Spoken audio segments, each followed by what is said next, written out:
ఆంధ్రప్రదేశ్లో ఇద్దరు బంధువులు ఉండేవారు. పట్టణంలో ఉండే అర్జున్, గ్రామంలో ఉండే రాము.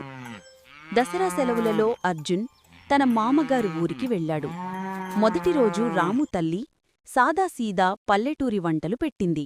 వేడివేడిగా అన్నం, కొత్తగా చేసిన పప్పు, నెయ్యి, మామిడికాయ ఊరగాయ, ఆవుపాలు, పెరుగు. అర్జున్ ఆ వంటలు చూసి మొహం చిట్లించి, మా పట్టణంలో పిజ్జా, బర్గర్, ఐస్ క్రీం తింటాం, ఇవి బోరింగ్గా ఉన్నాయి అన్నాడు.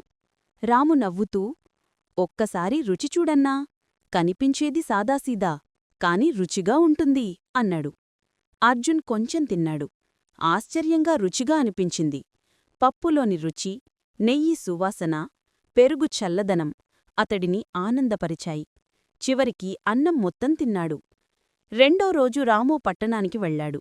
అర్జున్ తల్లి పిజ్జా, బర్గర్, సాఫ్ట్ డ్రింక్ తెచ్చింది. రాము ఆనందంగా తిన్నాడు. కాని వెంటనే కడుపు బరువుగా అనిపించి దాహం వేసింది. అన్నా, మీ వంటలు రుచిగా ఉన్నాయి, కాని ఎక్కువగా నూనెపాలున్నాయి. మా ఊళ్ళో పెరుగన్నం బాగుంటుంది అన్నాడు. ఇద్దరూ నవ్వుకున్నారు. అర్థం చేసుకున్నారు. ప్రతిచోటా తనదైన వంట రుచే ఉంటుంది. పట్టణంలో వైవిధ్యం ఉంటుంది, కాని పల్లెటూరి వంటలు ఆరోగ్యమిస్తాయి.